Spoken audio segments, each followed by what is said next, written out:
For our related rates project, we thought it would be best to start with a story. So today we have Story Time by Greg Yang and Chase Watson. This story takes place in Mr. Moore's house. "Yippee! It's Christmas time," says Mr. Moore. Mr. Moore is preparing cookies and milk for Santa Claus. After he burns his first tray of cookies and spills his milk, he decides to leave out a can of Prime Energy drink and a Fiesta Nachos lunch leaf because Santa likes his cheese drippy. "Ho ho ho," says Santa. "Drippy cheese, my favorite." "Ho ho ho," says Santa Claus after he eats his lunch leaf. "Now for the drink." Uh-oh, Santa has to go. The height of this can is 6.16 inches and a radius of 1.125 of an inch. The liquid inside of the can is changing at a rate of 2 milliliters per second. There are 12 fluid ounces in every Prime Energy drink. How fast is the volume changing? Hint: there are 25.4 milliliters in an inch.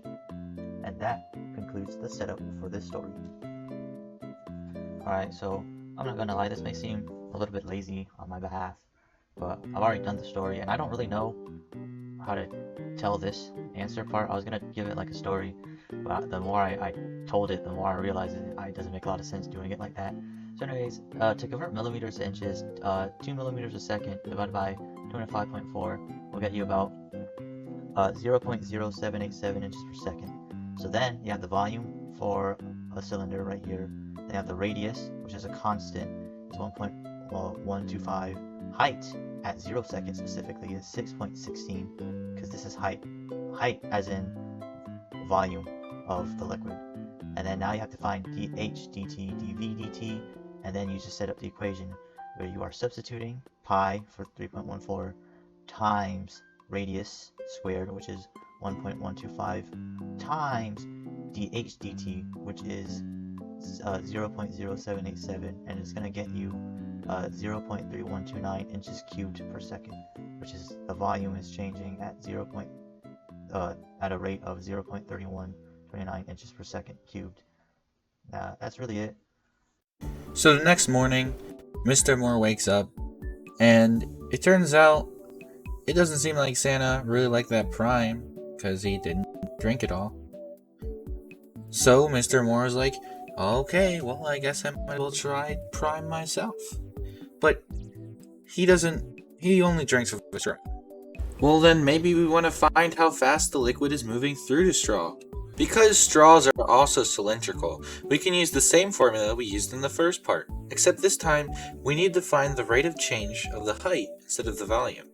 Using the formula for the derivative of volume we found in part 1, we just need to rearrange the equation so that it solves for the change in height instead of the change in volume. The radius will be constant again, so let's just say we measured the radius to be about 0.12 inches. And it's also a pretty well-known fact that Mr. Moore always drinks 0.75 inches cubed per second when drinking from a straw. Yeah, I know, pretty obvious fact, but I believe it needs to be stated anyway. If we plug these values into our dH dt equation, we get 16.58, which means that Mr. Moore is drinking from a straw with a speed of 16.58 inches per second. That's about a force of 0.2 newtons, I think. Now, why do we need to find any of this?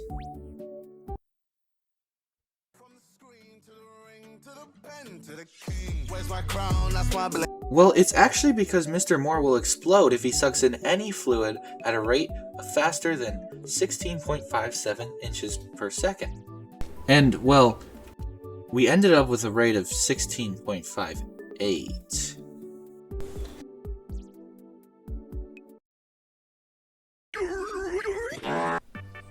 So for this part, I actually already created our product model we were going to use.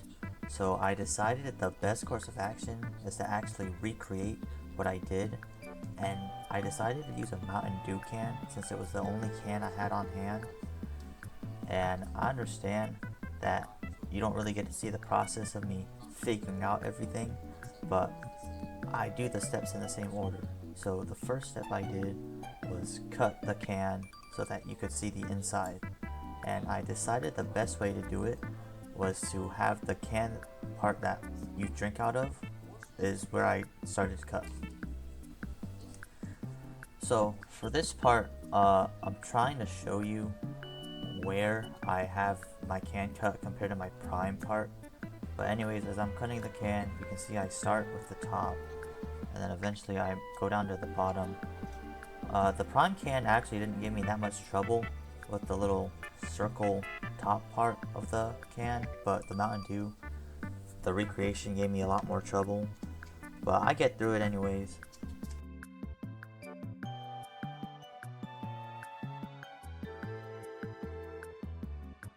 So right here you can see that I finished cutting on both sides, and now all I have to do is go down. And afterwards, when I go down, all I simply do is I leave a little sliver of the bottom still. So right here you can see that I finished cutting on both sides, and now all I have to do is go down.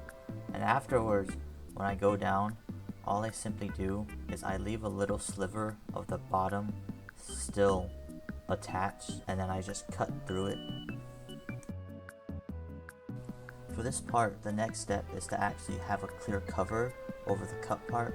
So I have a piece of a toy I had, it's some clear plastic, so I decided to use it. The Prime Beast one doesn't have that sticker, but this one does. I decided it was fine for a recreation.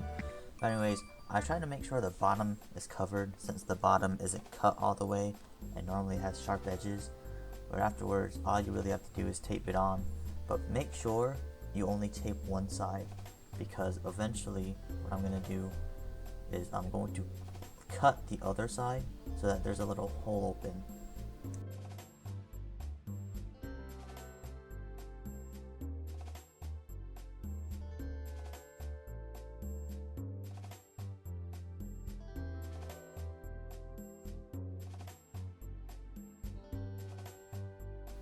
So right here is where I start cutting the hole in the other side, and the reason why I cut the hole here is so that I'm able to stick in a little slider I'm going to be able to use, and that slider is going to have us adjust the height of the volume inside the can. Now, what I use to represent liquid in this is tissue paper. So all I really did for this step is tape some tissue paper to the bottom of the can. So as you can see, the original model I have, the one I'm going to actually present to you right there, it can fold, which shows you that it's not one piece, but it's actually two pieces, which is where the second part is going to come in. You have the tissue paper, you have your first part, and then you're going to have the second part that is going to allow the first Lexan plastic piece to not come open, or at least it's going to try to prevent that. So right here, you have the slider, and what this is going to do is that this is going to tape onto the tissue paper, and it's going to allow you to slide the tissue paper up and down inside the thing. So right here, this is me making our second plastic panel that's going to round out and finish the little curvature of our can. And so right here you see I'm cutting a little bit of space inside the rectangle, but I'm leaving the edges exposed and open. So what my intention is when I do this is that those two little slivers I have on top and bottom are going to go over the other piece of plastic, and the slider is going to go in the middle.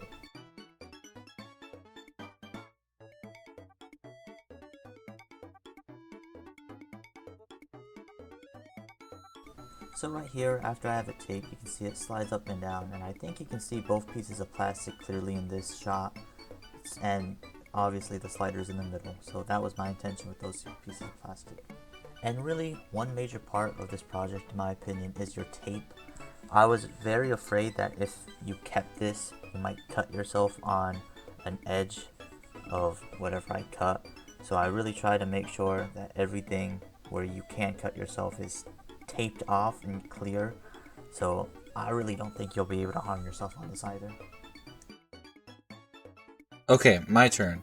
So basically what I did here was I bought a Feastables bar. I was gonna make one, but I kind of got lazy, to be honest. Might have been a waste of money. It was a pretty decent chocolate bar, but yeah, I just basically carefully opened the wrapper, tried to take the Feastables bar out without damaging the wrapper, and then you can see that I placed cardboard inside instead. It looks like a Feastable bar. I sealed it up.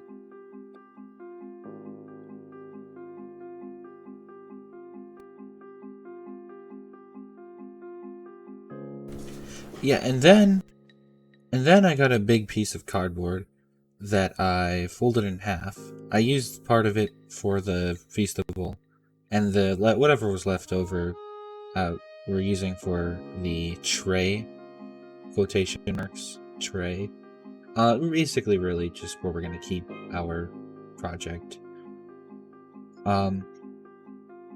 Yeah, and I just kind of slapped that Lunchily logo on, put the Feastables bar on there. Looks like it's a Lunchily. It's a Lunchily.